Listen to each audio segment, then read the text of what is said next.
Beneath the expansive canvas of a starlit sky, or within the comforting embrace of a communal longhouse, the chilling whispers of Native American ghost stories echo through time. These tales, handed down from one generation to the next, possess a timeless terror that refuses to fade. And woven into the very fabric of each tale are elements of cannibalism, restless wandering spirits lost to a deep watery grave, and malevolent ghouls hiding in the shadows that haunt the night. While some stories serve as cautionary, urging the youth to tread carefully along water's edge or from creating conflict within their families, the underlying message for all becomes clear. Darkness pervades our world, as it has throughout time, and it may be even closer than one dares to believe. As you embark on your journey to savor the warmth of Thanksgiving with friends and family, we invite you to immerse yourself in these spine-tingling tales of old, where the line between the living and the spectral blurs, and the shadows cast by the flickering flames of the fire may conceal more than you could ever fathom.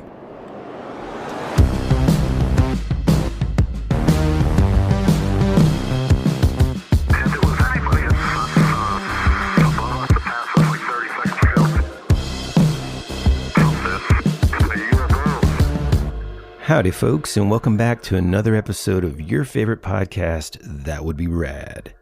We are a podcast that majors in 80s and 90s nostalgia, comic culture, all things paranormal, and minors in retro video games, tabletop RPGs, pre-internet mysteries, and trying to raise our kids to be half as cool as we were back in the 80s. I'm Woody Brown, co-host of this wonderful podcast, and typically with me is our other co-host, Tyler Bentz. Unfortunately, Tyler is not going to be able to join us this week because he's just got a lot going on currently. And ultimately, we wanted to make sure that you had something super rad to listen to while you're traveling during this Thanksgiving holiday. And since we didn't really get, well, maybe that's just my opinion, but to me, I feel like we didn't really get a huge chance to get and dive into as much spookiness as we wanted to back in October. And both of us, myself included, being really fascinated with history and stuff, I thought, what better way to get ready for that gigantic turkey feast than to go over some of the spookiest and scariest, horrific folklore, creatures, and terrifying tales that the Native Americans had to offer. You know, one of the things that we talk about on this show quite often is really our fascination with folklore. And because we're kind of headquartered here in the United States, most specifically in the southeastern region, you know, we have this, there's this undying love for anything and everything Native American. These are stories and tales that existed before our nation was our nation. And the fact that they have lasted this long, being passed on as an oral tradition amongst the people that were here, is just incredible. When I found some of these, I got to be honest, so many of them, they're just terrifying. Some I had heard of, and some I had never heard of. Now, of course, if Tyler were here, I'm sure he would have heard of most of them and would be providing a ton of input as to how they relate to other stories that exist. Even sometimes potentially some of the cryptids that exist. And so that's also one of our favorite things, when we can find a connection between a more modern cryptid creature or, phenomenon, and there being a tie to it buried deep within these Native American stories. Man, it really makes it, it really solidifies, especially for me, like leaning toward really kind of wondering what in the heck is going on here. And also, boy, maybe this thing is real. People have been seeing it for hundreds of years here in North America. but also around the world for even longer, is just fascinating. So, without further ado, let's dive in to these terrifying tales together.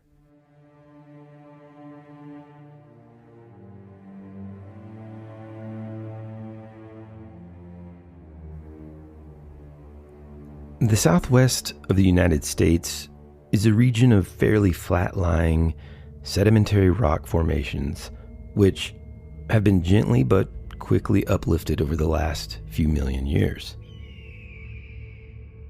It is a colorful region of sandstone and shale pinnacles, arches, and canyons cut deep into the remains of great Mesozoic deserts, river basins, and seashores.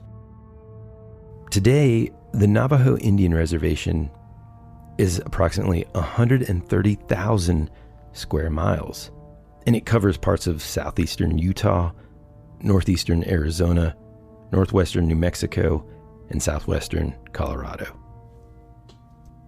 In the eerie realm of Navajo beliefs, death unfolded as a perilous affair, shrouded in the ominous legend of the Chindi. Within a dying breath, the Navajo believed resided a malevolent specter, a ghost forged from the very worst facets of the departed's soul. Once unshackled, the Chindi embarked on a vengeful journey, wreaking havoc upon the living. Fueled by the darkest of human traits, such as hatred, jealousy, and greed, they had the power to unleash something they called ghost sickness.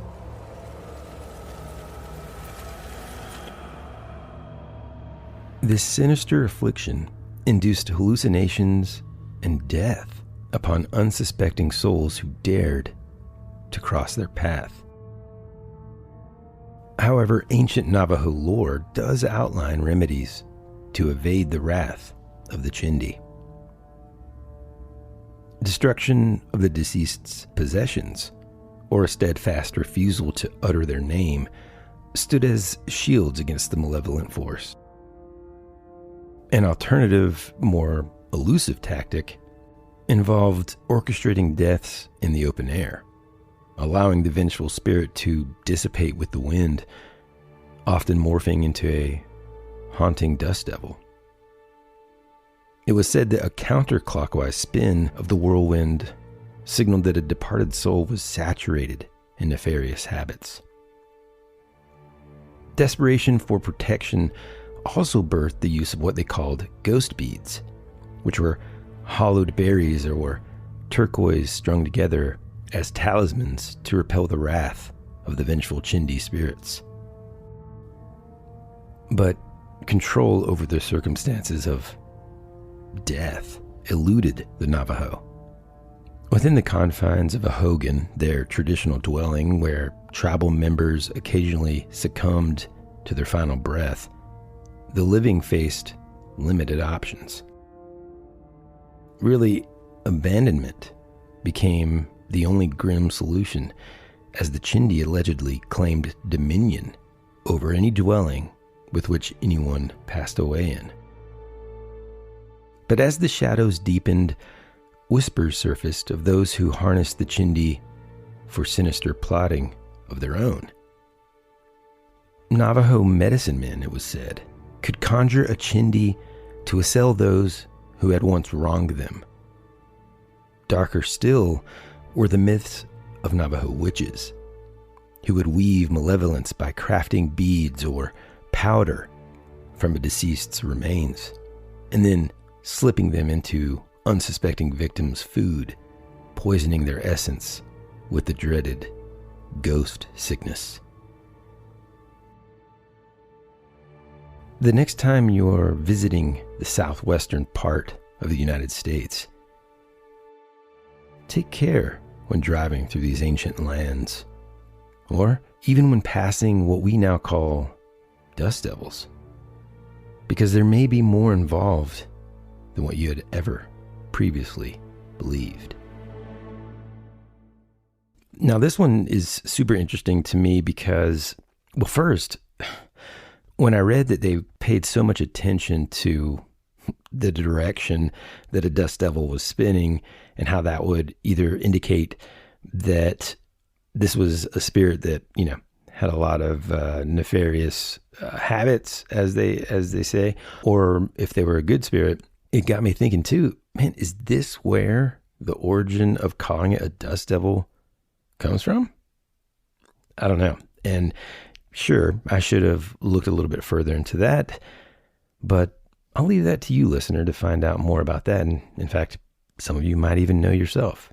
Anyhow, I just thought that was super, super interesting. And the fact that, I don't know if you've ever looked up what a hogan looks like, but essentially it's kind of like a home or a structure built into or out of sort of the surrounding dirt. And so the fact that anyone would take the time to build, imagine this, imagine that you built your house right now that you live in with your own hands. And let's assume that, well, there's still a lot of cultures that are very much like this, where as your folks get older, you take them in to your home and stuff. The Native Americans were very much like this. Everyone lived in such close proximity. And so just imagine, you can't, or I should say it's nearly impossible to control or predict exactly when and where the time will come for anyone when they pass away. And so these folks would abandon this home that they built with their bare hands for fear that you might end up with ghost sickness or this malevolent spirit that just won't go away. It's just a very interesting concept. But like I said, I'm very fascinated about whether or not that was the origin for the term dust devil. All right, on to the next one. Now, this one is one that, of course, I have heard about before. And of course, and really this should be a drinking game. I'm sure it already is. But we will be doing a full episode on this one at some point in the near future. I promise.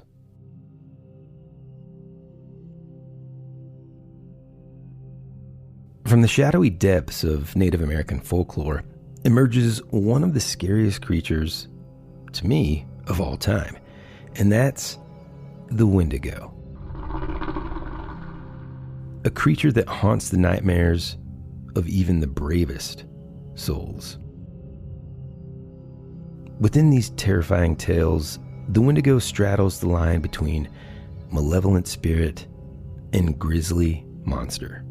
Its essence defined by a desperate, unquenchable hunger for the taste of human flesh.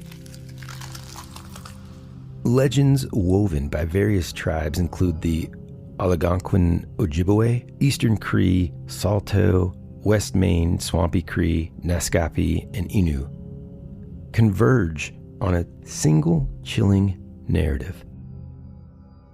The birth of a Wendigo through the grisly act of cannibalism. Its very name, roughly translated, echoes its sinister nature. It translates to the evil spirit that devours mankind. These entities are depicted as towering, emaciated beings, their gray skin stretched over skeletal frames, their eyes harboring a profound hunger. According to the Algonquin, Wendigo bear deformed bodies with missing fingers and toes, while the Ojibwa paint a more macabre picture of lipless creatures with razor-sharp teeth that leave behind blood-stained footprints. Within the folds of all of these Native American stories, a sinister truth unravels. The Wendigo lurks in the shadows, where it employs a ghastly trickery, mimicking human voices to lure unsuspecting travelers deeper into the forest, where it then lies in wait, ready to feast. But like some terrible curse. With every terrifying meal, the Wendigo grows an insatiable appetite, demanding more human flesh. Terrifying whispers persist of the Wendigo's ability to manipulate minds, even compelling individuals to descend into the abyss of cannibalism. Swift Runner, a Native American man from the winter of 1879, claimed a Wendigo's possession after committing the heinous act of murdering and consuming his own family. While reports of Wendigo sightings and cannibalistic horrors has waned since the 1920s, an unsettling echo resonates into more modern times. In fact, as recently as 2019, eerie reports surfaced from the Canadian woods. A man named Gino Meekus was out hunting grouse with his wife and grandson in the forests of northwestern Ontario. They were more than 50 kilometers from the closest town when they heard a series of eerie noises in the distance. Mr. Meekus said, quote, "When it let out the first scream, I thought it was a moose, but my mind changed when it screamed again and again." A resident of Sioux Lookout, Meekus is an avid hunter and has grown accustomed to the sights and sounds of the region. Moose, black bears, and even wolves are relatively common sights in the backcountry. He says, quote, "I've heard many different animals in the wild, but nothing like this. I grew up hunting with my grandfather for the first 12 years of my life.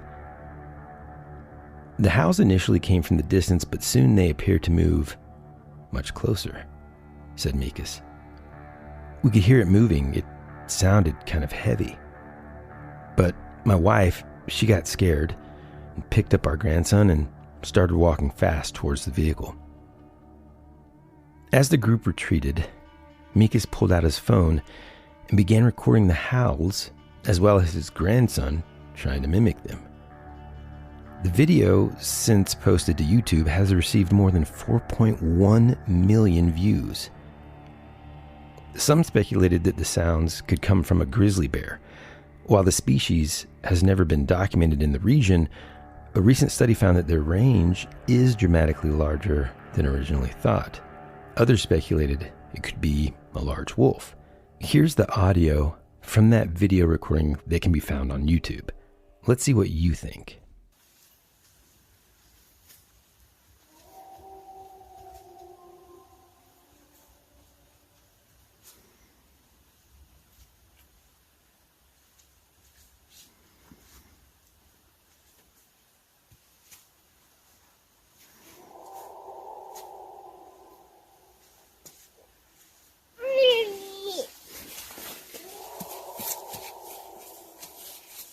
Oh my God.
After these messages, we'll be right back.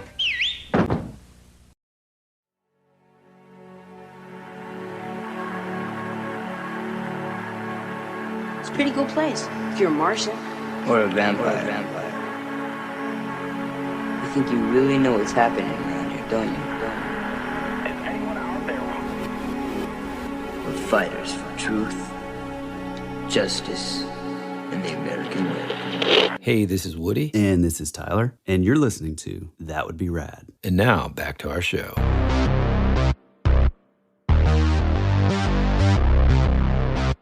I mean, here's the thing. I watched a lot of National Geographic, and if hopefully many of you remember that Mutual of Omaha's Wild Kingdom that would come on every week.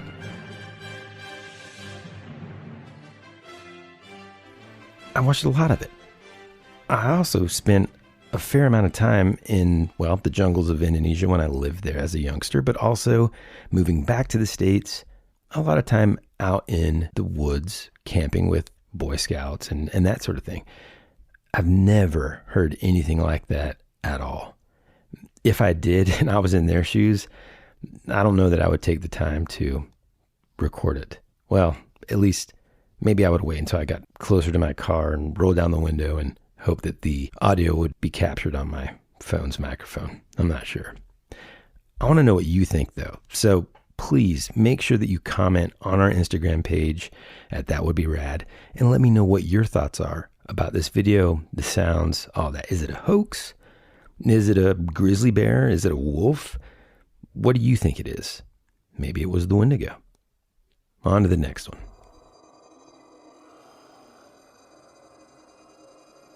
In the dusky embrace of the woods, a lone hunter might mistake the long black being for a distant figure in the fading twilight. But this would be a fatal misjudgment that ultimately will seal their fate.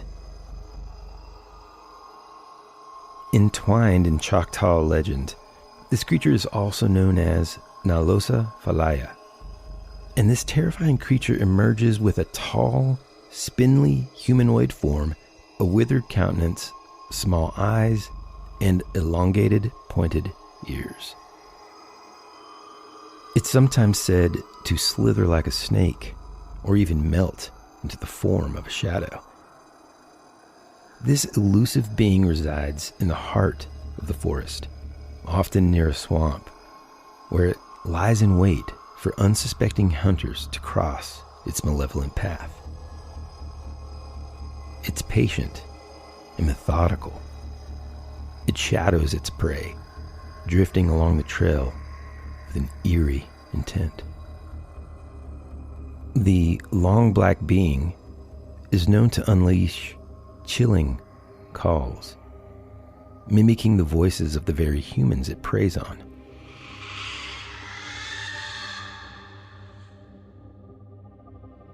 Or it might spring across the hunter's trajectory, a spectral force inducing a terror so profound that consciousness itself will hang by a thread.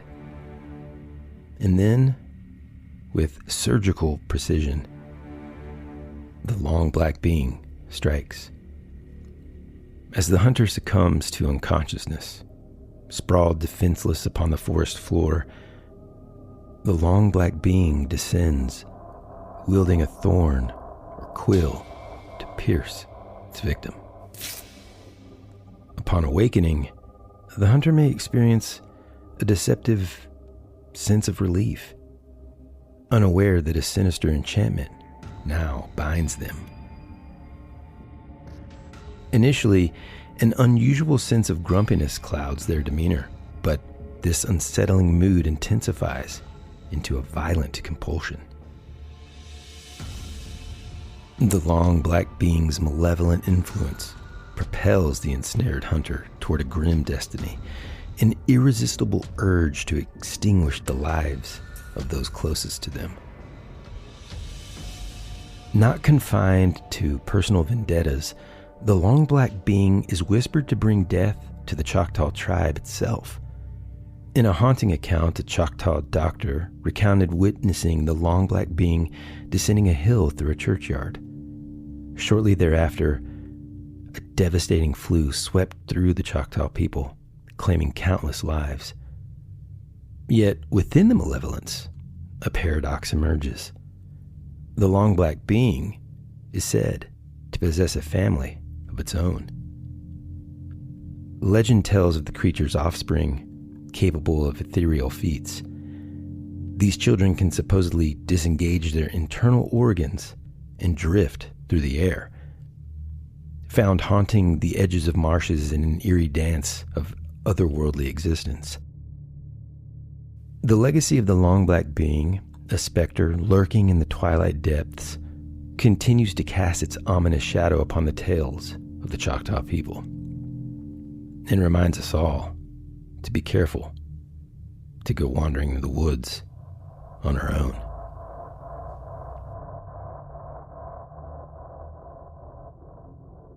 Now, this one kind of reminds me, well, quite a bit like the Wendigo a little bit. You know, these haunting calls from within the forest and the woods and stuff. And, you know, I have a lot of friends. My college roommate, Zach, was a big hunter. And I know that a lot of hunters prefer, you know, sometimes they'll take maybe their kids or something, and maybe they'll even go with a friend to kind of keep them company. But oftentimes they'll just kind of go out on their own. I mean, you're kind of controlling the variables that you can control when you do so, because then you're not worried about somebody else making a lot of noise and racket and scaring off whatever game you are trying to hunt. You know, I have heard stories of hunters being so tired and cold up in a deer stand and seeing something that spooked them, you know, or hearing something that spooked them. Oftentimes they kind of brush it away as, you know, well, I was just really tired, or, you know, my mind was playing tricks on me and stuff. And I get that. But to think about either the long black being or the Wendigo making these eerie sounds that you can hear in the distance when you're all alone in the forest. Sure, it helps that you have a high-powered hunting rifle by your side, or maybe even a handgun. But a being such as this, would those weapons truly protect you? Can they? I don't know. Anyway, let's get to the next one. Now, if you're not very familiar with Native American history and stuff, it's important to note that a lot of the more sort of, or at least like tribal names that you might be aware of living on the other end of the world are actually sort of a combination of tribes kind of just coming together at some point in history. So, for example, this tale comes from the Iroquois. Now, the Iroquois are a confederacy of tribes. Their union forged so far back that actually most historians don't really know the exact time that it happened. But it bound together 6 tribes: the Cayuga, the Mohawk, the Oneida, and the Onondaga, the Seneca, and the Tuscarora peoples. They were united in resources, but they also shared this tapestry of stories. Within the shadows of Iroquois culture, a particularly chilling legend exists, and that is of the Canton-Sistantes, or the flying head monster. These flying heads manifested as disembodied heads with fiery eyes and tangled, mangled hair, hovering through the air in relentless pursuit of human prey. Now, because the Iroquois had this combination of tribal customs and cultures that created a melting pot of legendary tales such as this one, there exist several variations of how these cannibalistic flying heads originate. One iteration suggests a ghastly genesis, a violent murder spawning vengeful entities. In this narrative, a victim's dismembered head, animated by a thirst for revenge, grew to monstrous proportions in its quest for retribution. Another thread weaves a tale of primordial monsters. driven by an insatiable craving for the taste for human flesh. Yet perhaps the most poignant rendition unfolds in the echoes of an ancient tribe near Sacandaga Lake in what is now New York. A tribe grappling with famine and winter's harsh embrace faced internal strife. There was a clash of ideals between the elders and the young men.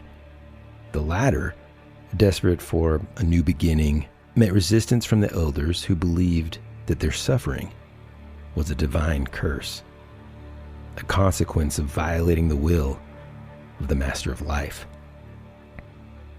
In a brutal act of defiance, the young men, driven by hunger and desperation, committed matricide, decapitating the elders and casting their heads into the icy waters.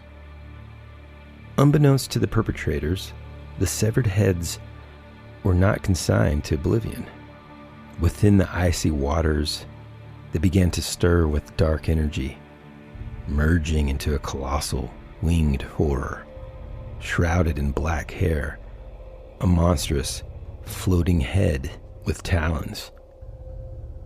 Raining down vengeance upon the young warriors and the entire tribe, the Canansistantes became the harbingers of doom. The legend of the Canansistantes, bone-chilling in its narrative, carries a lingering hint of vulnerability within the Seneca tales. There was a widow who defied extinguishing the monstrous threat by feeding it a piece of burning coal. But the shadows cast by these giant flying heads, formidable as they may be, bear witness to the indomitable spirit of those who stand against the tides of darkness, etching their defiance into the very fabric of this bone-chilling Native American legend. And perhaps, maybe it's something that makes us hope for a lump of coal in our stocking next Christmas.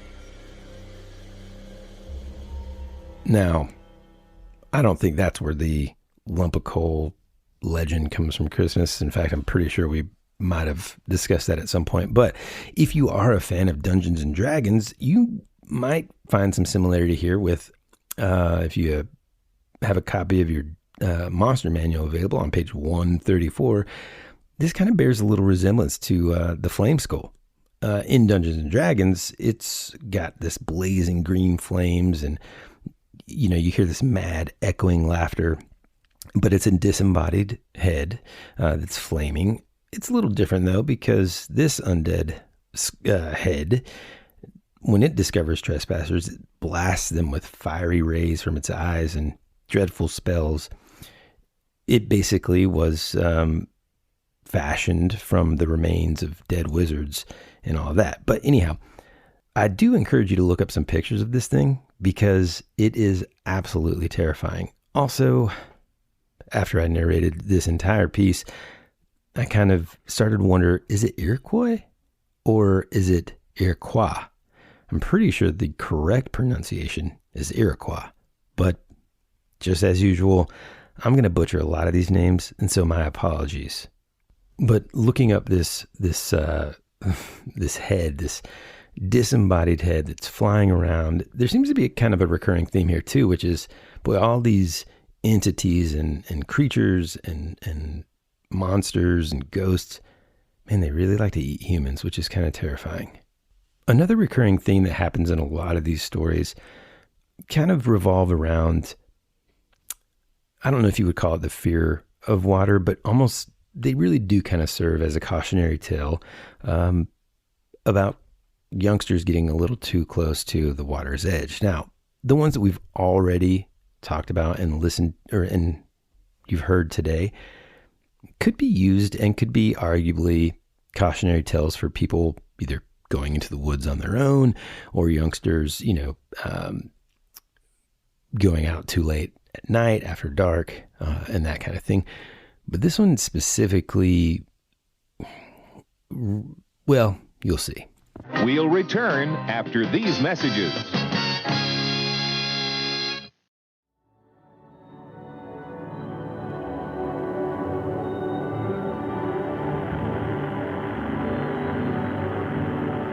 There's something out there waiting for us. And it ain't no dead.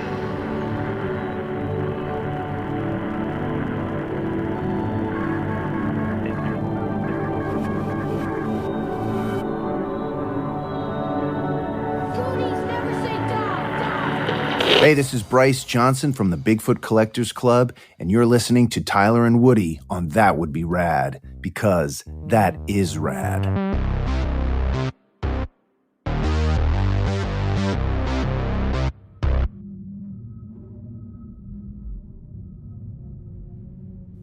Beneath the unyielding expanse of thick ice, and within the icy depths of the Arctic realm, a bone-chilling tale weaves through the frozen waters, one that casts shadows upon the indigenous lore of the Inuit people. Here, in the frigid domain stretching across Alaska, Canada, and Greenland, a horrifying entity lurks. An ancient sea monster known as the Qualipalik. In the haunting mythology of the Inuit, the Qualipalik stands as a formidable, half-human sea creature. Its elongated fingernails and green, slimy skin immediately evoke dread. Yet, what sets this mythical being apart is its insidious predilection of preying on unsuspecting Inuit children, drawing them into its icy lair beneath the frozen surface. The eerie melody of a distant humming resonating from the watery depths signals the approach of the Qualipalik. As it sings, sometimes tapping its fingers gently on the icy surface, it beckons the curious and the unwary to venture onto the treacherous ice. In the oral traditions passed down through generations, Inuit elders recount the bone-chilling saga of the flesh-eating Qualipalik, a monster that kidnaps children playing by the ice's edge and cradles them within an amautik, which is a parka with a built-in baby-carrying pouch worn by Inuit women. Transported to the creature's underwater lair, the abducted child is destined to remain captive forever. Although various renditions of the Native American myth do exist, the prevalent depiction of the Qualipalik leans toward the feminine, a haunting echo reminiscent of the maritime sirens that ensnared the hearts of the Western seafarers, of course, beckoning them to their own watery demise. The legend of the Qualipalik, with its spine-chilling narrative of these half-human sea creatures snatching children beneath the unforgiving ice, sends shivers down even the most resilient adult spine. Yet beneath the veneer of terror, scholars, of course, think that this myth emerged as a practical means of safeguarding Inuit children from the perilous clutches of the frozen landscape. Ultimately, I think this story becomes a testament to the timeless dance between the spectral allure of the sea and the cautionary wisdom whispered through the ages. A chilling reminder that beneath the serene ice, ancient horrors may stir, waiting to claim those who dare to venture too close. If you ever find yourself close to the icy water's edge and you begin to hear a tapping or the buzzing of an ancient song, be careful not to get too close to the edge.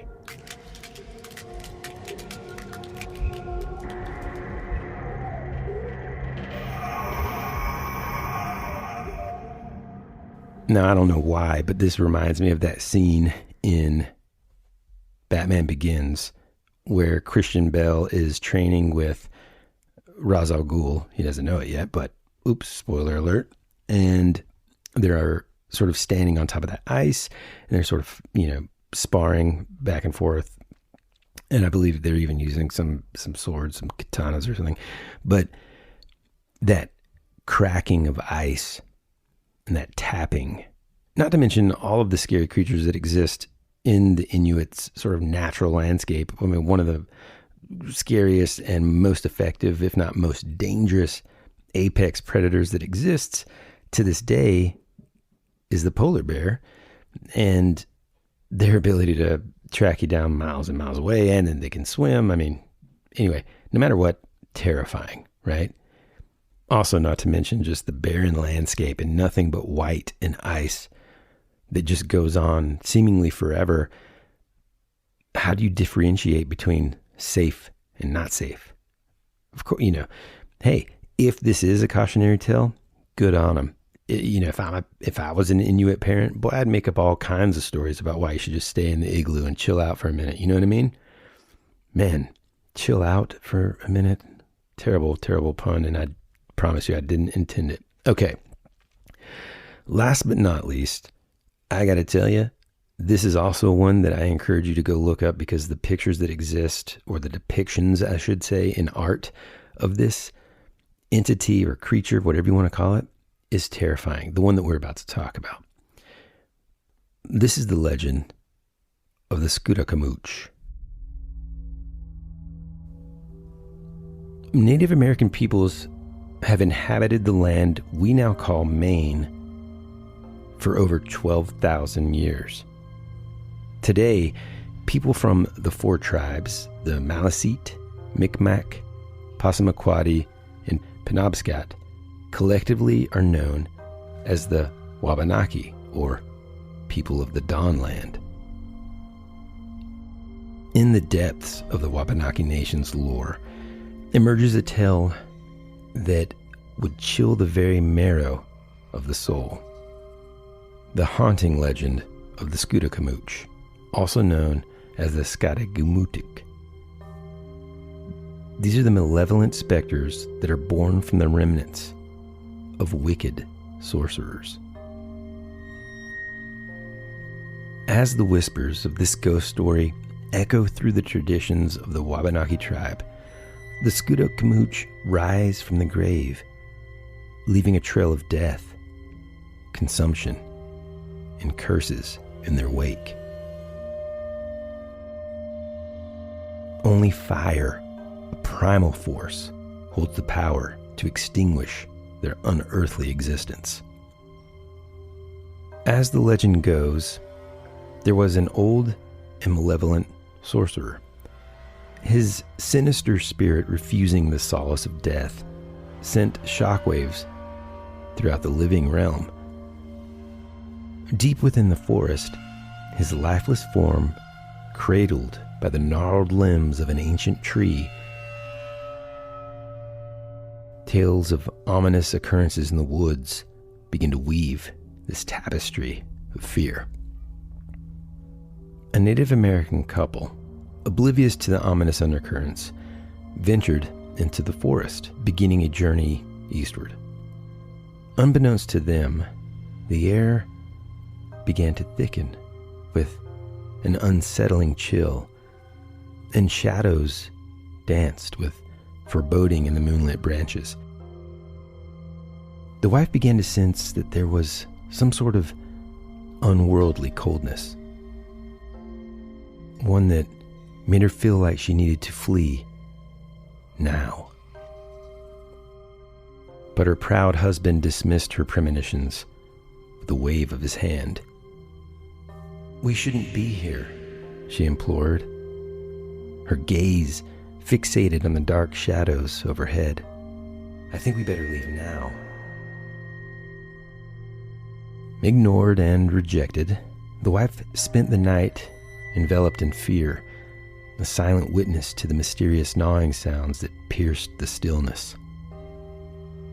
But with the break of dawn, she turned to wake her slumbering husband, only to be met with a sight that froze the blood in her veins. There lay his lifeless form, his face and left side completely obliterated, his heart stolen from his body. Terrified and bereaved, the widow fled. That is, until she encountered some members of the Wabanaki tribe. Almost hysterically, she began recounting this gruesome tale that had unfolded beneath these haunted branches of the forest. Suspicions lingered, and accusing eyes kind of turned toward her. But desperate for justice, they agreed to investigate this accursed tree. As they ventured into the woods, and they found the knotted tree, and there, amidst the twisted roots, they unearthed the lifeless body of the deceased husband. A chilling realization takes hold. The sorcerer, a Scootakamooch, hungered for the living. In a desperate bid to banish the malevolent spirit, they set the corpse ablaze, flames consuming the remains with an intensity matching the inferno within. As the pyre crackles and roars, a crescendo of power and dread begins to fill the air. The flames dance with an ethereal fury, challenging the spectral force from within. Whether the fire became the exorcism that quells the Scootakamooch's wrath remains shrouded in the ancient tapestry of the Wabanaki's haunted history. The forest stands silent, bearing witness to the echoes of a battle between the living and the vengeful dead, a tale woven to the very fabric of an unyielding, primal struggle for survival against the encroaching darkness. So a word of caution, you explorers, you wanderers, students of the unknown. If you find yourself in the wilderness, all alone, and you hear something in the distance, or a shadowy figure seems to be lurking in the shadows, or perhaps even something as seemingly innocent as an old, knotted tree, be careful where you venture. You never know what lays out there waiting for you. Well, folks, that does it for all of my scary Native American tales. I hope you enjoyed them as much as I did.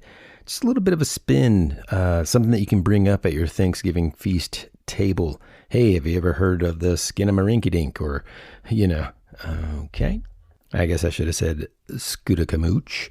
And by the way, thank you very much for being patient through all of my pronunciation.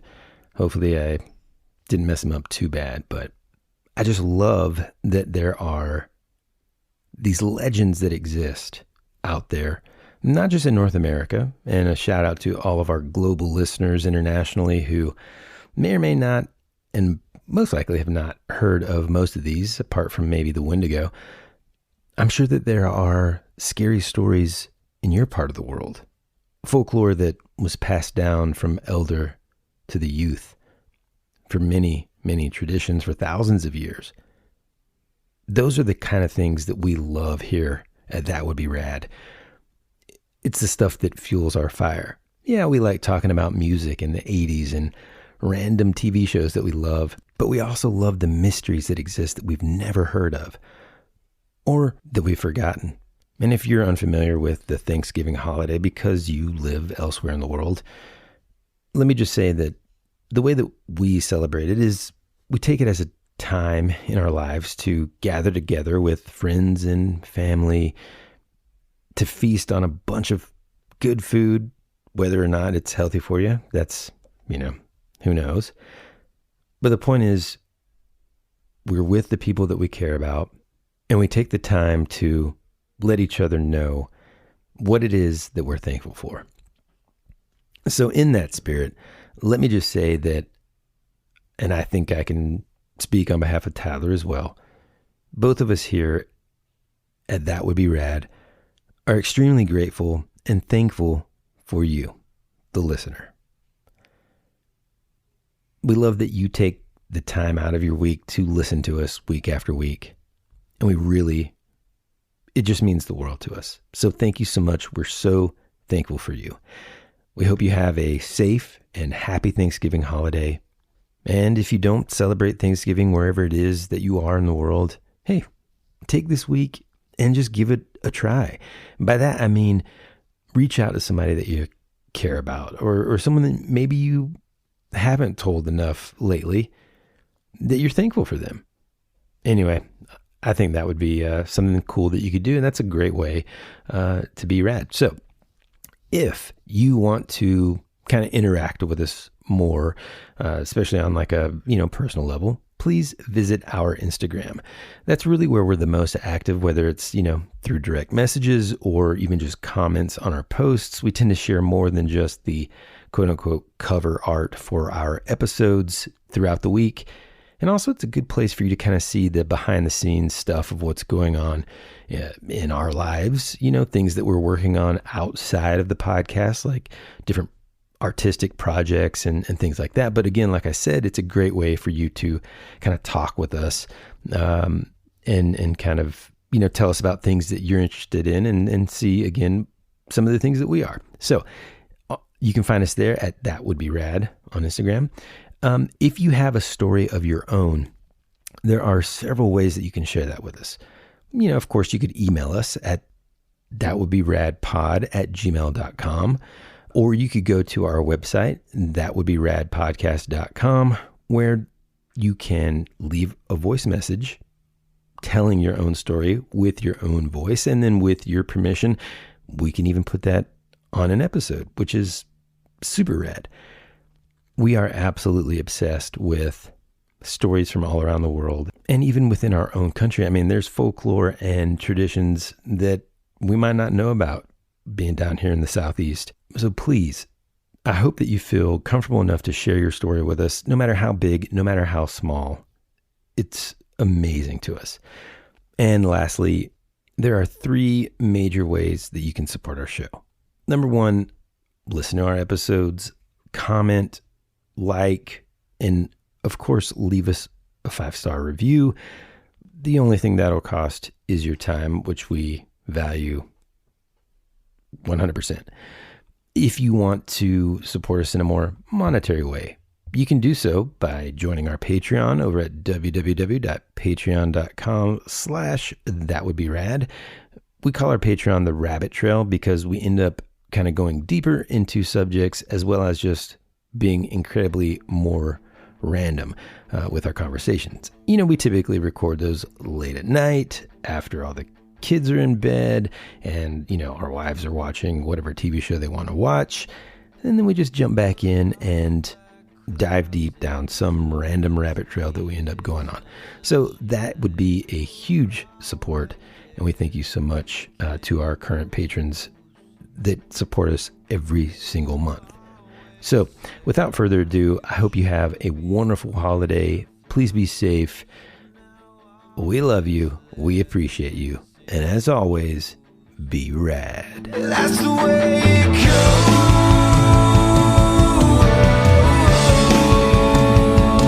The way it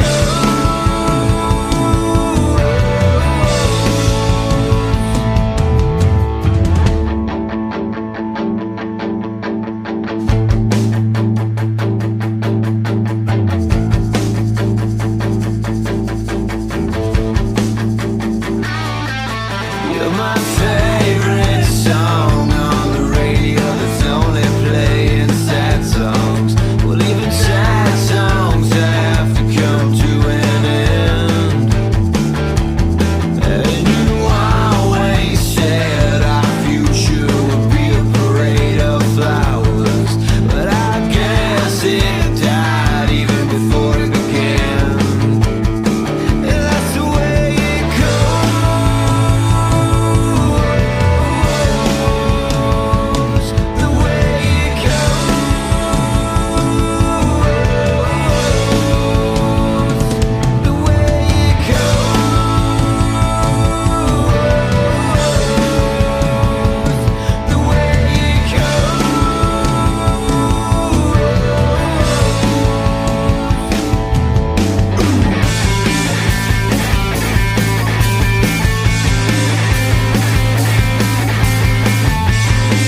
in a time where I just needed some sunshine.